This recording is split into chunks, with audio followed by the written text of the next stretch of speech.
오늘 읽으신 하나님의 말씀 마태복음 25장 1절부터 13절까지 말씀입니다.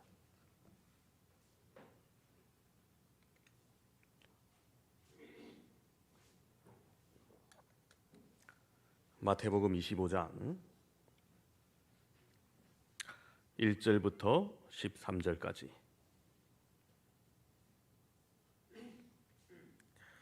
제가 봉독하도록 하겠습니다. 그때 천국은 마치 등을 들고 신랑을 맞으러 나간 열 처녀와 같다 하리니 그 중에 다섯은 미련하고 다섯은 슬기 있는 자라.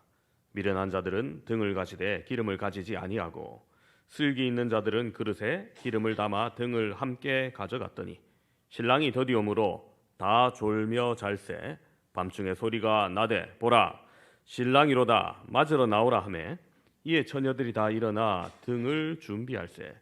미련한 자들이 슬기 있는 자들에게 이르되 우리 등불이 꺼져가니 너희 기름을 좀 나누어 달라 하거늘 슬기 있는 자들이 대답하여 이르되 우리와 너희가 쓰기에 다 부족할까 하노니 차라리 파는 자들에게 가서 너희 쓸 것을 사라 하니 그들이 살아간 사이에 신랑이 오므로 준비하였던 자들은 함께 혼인잔치에 들어가고 문은 닫힌지라. 그 후에 남은 처녀들이 와서 이르되 주여 주여 우리에게 열어주소서. 대답하여 이르되 진실로 너희에게 이르노니 내가 너희를 알지 못하노라 하였느니라. 그런즉 깨어있으라. 너희는 그날과 그때를 알지 못하느니라. 아멘. 미국의 한 설교자가 사람이 평균 75년 산다고 가정했을 때, 요즘 80, 90 잘 사는데 예전 일인 것 같습니다. 75년 산다고 가정했을 때 75년을 어떻게 사용하는지에 대해서 글을 적었습니다. 그 내용을 보면 20년은 자는 데 사용하고 20년은 일하는 데 사용합니다. 7년은 노는 데 사용하고 6년은 먹는 데 사용하고요. 5년은 TV 같은 것을 보는 데 사용합니다. 5년은 어떤 옷을 입을까 고민하면서 옷을 사고 쇼핑하는 데 보내고 3년은 누구를 만나고 기다리는 일에 소모하고 2년 반은 잡생각과 잡념으로 그렇게 보내고 또 2년은 커피 마시는 일에 1년은 통화하고 전화 받는 일에 사용한다고 합니다. 제가 개인적으로 제일 공감이 안 되는 게 옷을 고민하고 쇼핑하는데 5년을 보낸다는 게 이게 제가 전혀 이해가 안 돼요. 5개월이면 충분할 것 같은데 아무튼 참 인생을 이렇게 나누어 보니 참 짧은 것이죠. 여러분 인생을 어떻게 사용하고 계십니까? 조금씩 차이는 있겠습니다만 크게 다르진 않을 겁니다. 누구나 이렇게 짧은 인생을 살며 종말을 향해 나아가고 있습니다. 우리는 개인의 종말과 함께 또 모두에게 다가오는 바로 이 땅의 마지막 그날도 다가옵니다. 마태복음 24장과 25장을 이름하여 마태복음의 종말론이라고 부릅니다. 여기의 말씀들은 어느 때 들어도 참으로 두렵고 떨리는 말씀이며 현실에 안주하여 살기를 원하는 사람에게 도전이 되는 말씀입니다. 고대 팔레스타인의 혼례는 하루 이틀에 끝나는 것이 아니라 일주일씩 그 축제가 계속되었습니다. 그리고 결혼식은 대낮이 아니라 보통 저녁이나 한밤중에 거행되었습니다. 왜 그런 거 하니 이 나라는 낮에는 너무 덥기 때문에 그랬고 또한 히브리 개념으로 저녁이 하루의 시작이라 생각했기 때문입니다. 지금도 유대인들은 대개 밤에 결혼식을 합니다. 밤에 결혼식을 하면 분위기도 있고 또 여유 있게 예식을 치를 수 있다고 합니다. 신랑은 자기 친구들과 함께 어울려서 오랜 시간을 즐기다가 한밤중이 되어 신부 집으로 행진을 합니다. 한편 신부와 친구들은 언제 도착할지 모르는 신랑을 기다립니다. 마침내 신랑이 도착하면 신부는 자기 친구들인 들러리와 함께 나가서 신랑을 영접하고 등불을 켜고 이제 신랑의 집으로 떠나는 연등 행렬이 벌어집니다. 그러나 오늘 본문의 경우처럼 신랑 행차가 의외로 늦어지는 경우가 종종 있었습니다. 밤은 깊어가고 하늘의 별은 하나둘 돋기 시작하고 마음 괘씸한 친구들이 일부러 놀립니다. 입 바른 친구 중에 하나가 혹시 너 바람 맞은 거 아니냐 뭐 이렇게 얘기하기도 하고 중간에 어디로 샌 모양이다 하고 또 한 사람은 오늘 밤에는 신랑이 안 올 것 같으니까 그냥 자자고 부추기기도 합니다. 그렇게 하나 둘씩 잠에 떨어지기 시작합니다. 여러분, 신앙생활을 처음 시작할 때와 또 뜨거워질 때가 있습니다. 뜨거워질 때는 열심을 내지만 시간이 지나면 게으름을 피거나 나태의 시간이 찾아오기도 합니다. 그러다가 신앙인의 삶의 태도가 점점 불신자와 같아지기도 하죠. 그들이 좋아하는 건 나도 좋아하고 그들이 싫어하는 건 나도 하기 싫어합니다. 그러다가 조그만 시험거리가 생기면 그만 넘어지고 신앙의 잠에 빠져들기도 합니다. 오늘 본문의 경우 10처녀가 졸음을 이기지 못하고 잠들었습니다. 그런데 한밤중에 정정을 깨는 소리가 울려 퍼집니다. 보라, 신랑이로다. 자, 기름을 예비했던 슬기로운 5처녀는 잔치집에 들어가고 기름을 예비하지 못했던 미련한 5처녀는 뒤늦게 시장으로 가서 기름을 사가지고 잔치집에 도착했지만 이미 문은 굳게 닫힌 후입니다. 슬피 울며 문을 두드리는 이들에게 문 안에서 들려오는 신랑의 소리는 내가 당신들을 도무지 알지 못합니다 라는 소리뿐입니다. 이들은 초청에 성실하지 못한 사람으로서 친구 사이에서 낙오자가 되었습니다. 여러분, 이 비유는 여기서 신랑은 보통 신랑이 아니라 예수님이죠. 신랑 대신 예수님을 놓쳤다는 것은 천국을 놓치고 영생을 놓친 겁니다. 영원한 멸망입니다. 이 본문이 우리에게 말씀하고자 하는 바가 무엇일까요? 종말을 준비하는데 첫 번째로 기름을 준비하라는 겁니다. 4절을 보시면 이렇게 기록되어 있습니다. 슬기 있는 자들은 그릇에 기름을 담아 등을 함께 가져갔더니, 자 여러분, 신랑을 기다리고 있는 동안에 여러 가지 준비를 했습니다. 음식을 준비하고 청소를 하고 분위기를 살릴 치장을 하는가 하면 얼굴 손질하고 몸치장도 하고 갖가지 준비를 했겠죠. 그러나 여러분, 가장 중요한 것은 특별히 신랑을 맞이하는 처녀들에게 있어서 자기 손에 등불을 준비하는 겁니다. 이 등불을 준비해서 하나씩 들고 빙글빙글 돌아가면서 춤을 추며 즐기는 순서가 있기 때문에 반드시 자기 등은 자기가 준비해야 됩니다. 그러므로 아무리 옷을 잘 입고 화장을 잘하고 목욕제계를 하였다 하더라도 이 등불을 준비하지 못하면 잔치집에 들어가지 못합니다. 오늘 본문 말씀에도 무엇보다도 등불을 준비하라고 말합니다. 그런데 여러분, 자세히 보면 슬기로운 5처녀와 미련한 5처녀가 다 같이 등불을 준비하고 있습니다. 그리고 성경에는 기록되진 않았지만 옷도 아마 다 잘 입었을 겁니다. 얼굴과 머리 단장도 곱게 했을 겁니다. 필요한 등불도 준비되어 있습니다. 한마디로 말해 눈에 보이는 것은 다 준비가 된 겁니다. 그런데 여러분, 눈에 보이지 않는 것을 소홀히 했습니다. 이게 매너리즘에 빠진 흔한 종교인의 모습인 겁니다. 별로 중요하지 않은 것에는 관심이 많고 참으로 중요한 일에는 관심이 없습니다. 등불을 밝힘으로 소모되는 기름, 계속 채워야 하는 기름에 대해서는 관심이 없었던 겁니다. 이 때문에 등은 들었는데 그 속에 정작 필요한 기름은 준비되지 않았다는 거예요. 여러분, 언제나 문제는 보이지 않는 것을 소홀히 여기는 데 있습니다. 맛난 음식보다 중요한 것은 우리 입맛입니다. 좋은 침대보다 중요한 것은 숙면을 취했냐입니다. 피아노보다 중요한 것은 연주자의 실력이죠. 그래서 미련한 자는 기름이 없었고 슬기로운 자는 기름까지 준비하였다는 것은 오늘 본문의 중요한 분기점입니다. 그리고 여기서 더욱 문제를 가중시켰던 것은 바로 신랑이 더디 왔다는 것이죠. 기다림이 길어지니 여러 가지 준비를 하느라 이미 피곤해진 몸들인지라 졸게 됩니다. 신랑이 신앙이 약한 사람, 여러분, 우리가 충분히 지칠 수 있습니다. 종말론의 핵심은 깨어 있으라는 겁니다. 그렇다면 여러분, 슬기로운 처녀들이 눈 뜨고 있다가 신랑을 맞이했느냐? 그렇지 않습니다. 슬기로운 처녀들이나 미련한 처녀들 오늘 보면은 다 졸고 잤다고만 말합니다. 여러분, 이게 무슨 뜻일까요? 깨어 있다는 것이 무슨 뜻을 말하는 거겠습니까? 내가 예수님 곧 오시니까 직장도 안 나가고 학교도 안 나가고 공부도 안 하고 사업할 필요도 없고 친구도 안 만나고 매일 교회에 나가서 기도만 하고 봉사만 하는 게 깨어 있는 것이 아니라는 겁니다. 깨어 있다는 것은 밤을 새워 눈을 밝히는 것이 아니라 어느 때 나오셔도 아무 때 나오셔도 준비된 좋은 신앙의 상태를 말하는 겁니다. 돈을 벌 때 오셔도 아멘 주 예수여 어서 오시옵소서 할 수 있는 신앙의 수준이 되어야 된다는 거죠. 교회사에 큰 획을 그었던 웨슬리 목사님에게 누군가 이런 질문을 했습니다. 예수님이 만약 10시간 후에 오셔서 종말이 된다면 그동안 무엇을 하시겠습니까? 여러분 10시간 오면 오늘 저녁입니다. 뭘 하시겠습니까?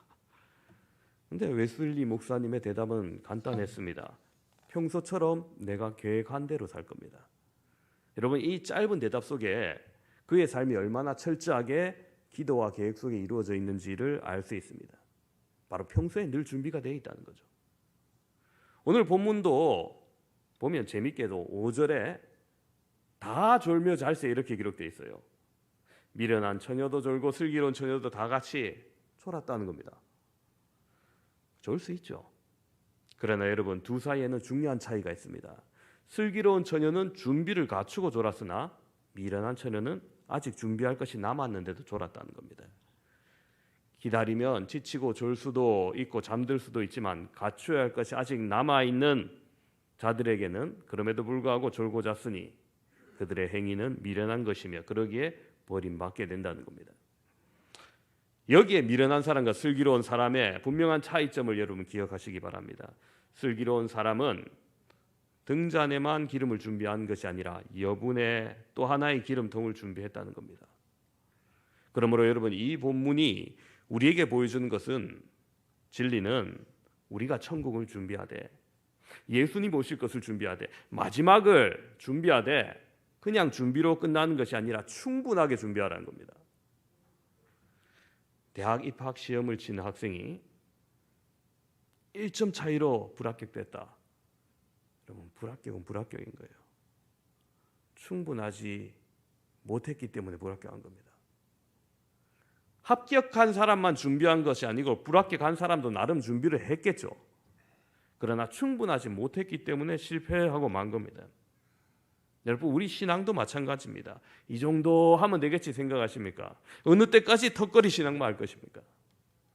은혜도 기도도 충성도 헌신도 봉사도 예배도 흘러 넘치는 사람 되시길 바랍니다. 당신 때문에 이웃이 더욱더 하나님을 바라볼 수 있는 그런 여유 있는 사람 되시길 바랍니다. 이것이 성령 충만입니다. 기름은 신앙인이 마땅히 가지고 있어야 할 신앙의 내용, 삶의 내용을 본문은 기름이라고 말합니다. 그래서 오늘 말씀은 묻고 있는 겁니다.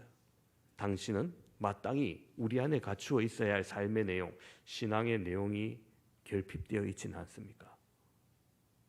당신이 기름이 떨어진 것을 알고 사십니까? 우리에게 늘 질문합니다. 유대인들은 아브라함의 자손이면 제사만 지내면 성민이 되는 줄 알았습니다. 우리도 주일날 예배당만 나오면 구원이 보증되는 것이 아니죠. 헬라인들은 철학과 지식을 가지고 있으면 구원을 얻는다고 생각했습니다. 성경 몇 토막의 지식을 가졌다고 하나님의 자녀가 되는 것은 아닙니다. 로마인들은 법과 도덕과 질서를 가지고 있으면 구원받는다고 생각했습니다. 타 종교인들 정신 수양을 어느 정도 하면 구원받는다고 생각하죠. 모두 다 착각입니다. 오늘날 현대판 유대인들, 헬라인들, 로마인들이 교회 안에 많이 있다고 하는 것을 본문은 지적하고 있습니다. 여기 오늘 우리 가운데 종교적 형식과 거칠에는 되어 있는데 정작 있어야 할 기름이 없는 신앙의 내용이 없는 사람 없습니까? 형식적인 기도는 있으나 하나님과 교통이 없는 사람 아니 계십니까? 형식적인 예배의 출석은 있으나 주님과의 만남이 없는 사람 아니 계십니까? 형식적인 헌신이 있으나 성령의 충만함을 모르는 사람 아니 계십니까? 좋은 설교를 구별할 줄 알지만 말씀에 대한 순종이 없는 사람 아니 계십니까? 바로 이런 사람이 얼굴은 단장했으나 기름을 준비하지 못한 어리석은 처녀들입니다. 소위 매너리즘에 빠진 종교인입니다. 바울은 젊은 교육자 디모데에게 보낸 편지 중에 말세의 특징을 이렇게 설명했습니다. 경건의 모양은 있으나 경건의 능력은 부인하니. 여러분 신앙의 껍데기는 있으나 신앙의 알맹이가 없는 사람, 형식은 있으나 그 내용을 담지 못한 사람, 그런 사람들이 교회 속에 많이 있는 시대가 종말의 시대라는 것입니다. 오늘 말씀에서 여러분 예식에 들어올 자격이 뭐 얼굴이 예뻐야 되는 것도 아닙니다. 그죠? 학벌이 좋아야 되는 것도 아니고 몸매가 S라인 돼야 되는 것도 아닙니다. 오직 등불을 준비하고 기름을 준비하라는 겁니다. 신랑은 더디 오게 되어 있습니다. 실제로 우리가 경험하는 신앙생활도 그래요. 우리가 바라는 것들은 지연되는 것 같습니다. 천국은 지연됩니다. 곧바로 원하는 삶이 바로바로 열리지 않아요. 신부 친구들은 기다리다가 졸고 있습니다. 우리의 말과 행동, 우리의 존재 모든 것이 사실 등불이 되어야 됩니다. 주의를 밝혀야 됩니다. 일어나 빛을 발하라는 시편의 말씀처럼 이게 우리의 운명입니다. 빛을 발하든지 아니면 세상 사람들처럼 어두운 채로 있든지 이게 사람의 모습이에요. 빛을 잠시 발하는 건 누구나 할 수 있습니다. 마음 먹고요. 처녀가 총각이 소개팅에서 만나서 잠깐 상대방을 귀족처럼 대할 수 있어요. 누구나 마음 먹으면 얼마 동안은 천사처럼 매너 좋게 행동할 수 있습니다. 그런데 여러분 그걸 유지하는 것은 쉽지 않죠. 평소에 인격과 행동이 나오게 되어 있습니다. 마찬가지로 여러분 신앙인이 항상 빛을 발하고 항상 친절하고 최상의 모습을 유지하는 것 분명히 쉽지 않습니다. 이미 완벽하다면 여러분 천사죠. 항상 빛을 발하려면 기름이 넘치도록 준비되어 있어야 된다는 겁니다. 그러나 등불을 밝힐 기름이 없어요. 남보다 빛을 좀 더 발하면 되는데 그게 없습니다. 그래서 세상 사람들도 지적합니다. 믿지 않는 남편도 지적합니다. 아유 안 나간다고 합니다. 왜 안 나갑니까? 물어보면은 뭐 니나 나나 뭐 똑같은데 하면서 뭐 얘기합니다. 자신이 자기를 보아도 부족해요. 기름이 없는 겁니다. 여러분, 그러나 여러분 우리가 믿는 자가 되었다는 것은 분명히 옛날과 다른 사람입니다. 뭐가 다릅니까? 우리에게 이미 성령이 와 있습니다. 바로 이 성령이 내가 신부될 자격임을 증명합니다. 그럼 그 성령이 나를 단장해야 되죠. 성령은 마르지 않는 향기로운 기름의 근원입니다. 그렇기 때문에 여러분 우리가 이 사실을 믿고 끊임없이 기도해야 되는 거예요. 내 인격으로 빛을 발하겠다. 정말 얼마 못 갑니다. 금방 꺼집니다. 그러므로 늘 성령 충만을 간구하시는 기도하시는 저와 여러분 되시기를 바랍니다. 종말을 준비하기 위해서 기억해야 될 두 번째 사실은 여러분 이것은 빌릴 수가 없어요. 본문이 말하는 또 다른 핵심입니다. 기름은 다른 사람의 것을 빌려 쓸 수 없다는 겁니다. 자, 이제 신랑을 맞으라는 소리를 듣고 정신을 차리며 일어나서 불을 들고 나갑니다. 이때 기름이 채워진 등에 불빛이 환하게 켜져 있지만 이미 기름이 타버리고 없는 등에는 불빛이 꺼져가고 있으니 말합니다. 8절 후반절에 너희 기름을 좀 나누어 달라 하거늘. 사정을 합니다. 그죠? 그러나 들려오는 대답은 9절입니다. 우리와 너희의 쓰기에 다 부족할까 하노니 차라리 파는 자들에게 가서 너희 쓸 것을 사라 하니. 자, 이미 신랑은 도착하고 밤도 깊었지만 기름이 없는 처녀들로서는 별다른 도리가 없기 때문에 기름을 사러 갔습니다. 그런데 그렇게 해서 기름을 사왔더니 10절에 잔치문이 굳게 닫혔고 11절에 주여 주여 아무리 불러도 아무리 두드려도 열어주지 않습니다. 여러분 지금은 은혜의 문, 천국의 문이 열려 있습니다. 그러나 한 번 닫히면 절대로 열리지 않습니다. 이게 종말인 거예요. 그래서 종말은 여러분 언제나 올 수 있음을 기억하시기 바랍니다. 진작 깨닫고 알았어야 됐습니다. 뭘요? 기름이 떨어져 가고 있다는 것을. 또한 기름은 빌려 쓸 수 없다는 것을 알아야 됩니다. 이것은 내 믿음은 내 거라는 거예요. 무슨 말이냐? 흔히 신앙생활 잘하는 부인 두신 남편분에게 선생님 이제 교회 나와야지요 하면 하는 말이 아유 우리 마누라 치마 끝자락 붙잡고 천국 갈 겁니다 이 얘기예요. 그죠? 근데 분명히 알아야 될 것은 여러분 천국 가는 티켓은 하나당 한 명밖에 못 타요. 한 사람 한 사람 각자의 믿음으로 가야 되는 겁니다. 내 신앙은 어디까지나 내 신앙일 뿐입니다. 나의 구원은 나의 구원일 뿐입니다. 이게 처음부터 끝까지 나의 문제인 거예요. 나의 영혼의 문제, 나의 생명의 문제, 진리와 나의 문제, 나의 구원의 문제.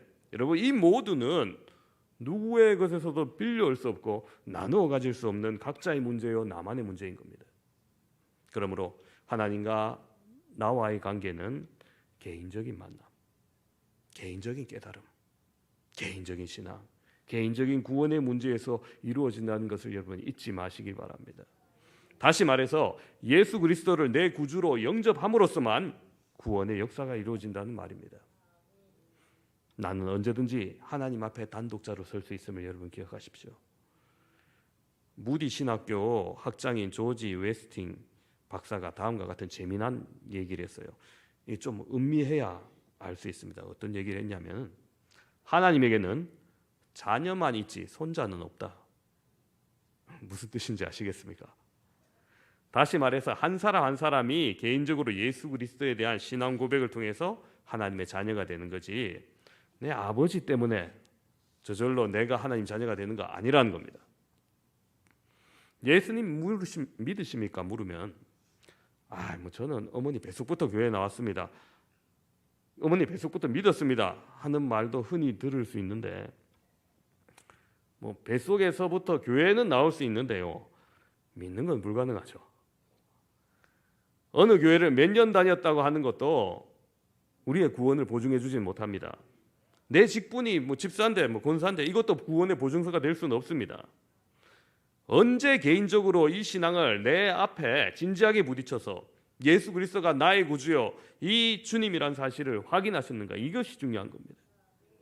신앙은 개인적으로 예수 그리스도를 나의 구주로 고백하는 사실이 없다면, 혹 우리 아버지 때문에 교회 나가야지, 우리 어머니 때문에 하고 효도하러 나간다면 사실은 그리스도인이 아닙니다.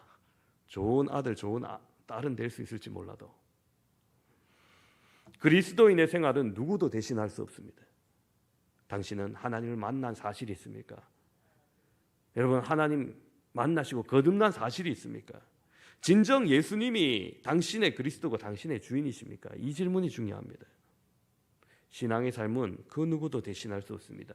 그것이 바로 오늘 열처녀 비유를 주신 주님의 교훈인 겁니다. 내 삶은 나만의 겁니다. 천국도 그렇습니다. 신자들 모두 하나님의 사랑을 받습니다. 하나님의 사랑은 감당하지 못하도록 큽니다. 그런데 하나님께서 그 많은 사람들 다 똑같이 하나로 보시지 않습니다. 각자 보십니다. 다 똑같은 구원 주시고 똑같은 천국 주시는 것이 아니라 나만의 모습 다르고 성격이 다르듯이 나만의 미래를 준비하십니다. 주님의 영광의 자리에 나만의 자리가 있습니다. 여러분, 좀 더 여분의 기름을 끌어 모으시기 바랍니다. 성령 충만이란 말은 계속해서 그렇게 하라는 겁니다. 여러분, 자동차가 힘있게 달리려면 기름이 계속 있어야겠죠. 물론 신랑은 즉시 오지 않습니다. 오랜 시간 참고 빛을 발해야 됩니다. 올림픽의 꽃 육상이죠. 1960년 로마 올림픽에서 3관왕을 한 미국 소녀가 있었습니다. 웰마 루돌프라는 흑인 여성인데요. 사진을 보면 곱상하게 생기셨어요. 옛날 분이라서 그런지 19형제 중에 17번째 태어났어요. 17번째 태어났으니 먹는 거라도 제대로 먹었겠어요. 다 빼앗기고 그죠. 겨우겨우 먹고 살았을 겁니다. 그런데 태어날 때 왜 조산으로 태어나서 생존 확률이 적었습니다. 거기다가 4살 때 폐렴에 그리고 성홍열에 겹쳐서 왼쪽 다리가 마비되었습니다. 여기에 어떻게 빛이 비춰질 수 있을까요? 형제들이 함께 뛰어놀고 있을 때 자기는 일어설 수조차 없어서 웁니다. 어머니는 말합니다. 의사 선생님이 다시는 걸을 수 없다고 했지만 내 안에 하나님이 너를 걷게 하고 뛰게 하실 거야. 아이는 그 빛을 따르기로 결심합니다. 그렇게 3년 동안 포기하지 않고 지독하게 훈련한 후에 겨우 일어섭니다. 아이고 잘했다. 이제 80cm 걸었구나. 내일은 1m 한번 걸어보자. 이렇게 조금씩 도전하면서 나아집니다. 그리고 보조대를 하고 8살이 되어서 쩔룩거리며 학교를 다니게 됩니다. 13살이 돼서 드디어 보조대 없이 혼자 걷게 됩니다. 사진 이제 안 보이셔도 돼요. 의사는 기적이라고 말합니다. 같은 해 달리기 선수가 되어봅니다. 그런데 경주에 참석하면 항상 꼴찌죠. 그런데 몇 년간 그랬습니다. 어느 날 1등으로 들어온 사건이 일어납니다. 그 후 모든 경기마다 우승해 로마 올림픽의 국가대표가 됩니다. 그해 100m 신기록을 세우고 200m, 400m까지 금메달을 5건 합니다. 인종차별이 극심하던 시제 인종차별을 극복하고 미국 체육계의 지도자가 됩니다. 여러분, 영원히 걷지 못한다는 말을 들었어요. 그러나 엄마 말대로 하나님을 의지하기로 합니다. 그런다고 여러분 즉시 걷고 막 뛰었습니까? 아니죠. 하나님을 의지하고 무서운 훈련부터 이겨내야 됩니다. 모든 것을 이뤘을 때 그녀의 말이 이랬습니다. 하나님을 의지해 하나님과 함께 원하는 것을 믿으라. 여분의 기름을 준비하라. 당신이 승리하기 전까지는 끝나는 것이 아니다. 여러분, 그렇습니다. 나만의 천국은 저절로 열리는 것이 아닙니다. 여러분, 충분한 기름을 준비하시기 바랍니다. 조금 더 하시고 그러면 힘이 더욱더 공급될 겁니다. 서게 됩니다. 조금 더 하면 걷게 됩니다. 결국 달리게 되고 신랑은 반드시 오게 됩니다. 신자는 각각 그렇게 일어나 영광받도록 지어졌습니다. 각자 하나님에 의해서 자기만의 천국을 바라봅시다. 누립시다. 최고를 기대하십시오. 항상 깨어서 마음의 등불을 밝히시기를 바랍니다.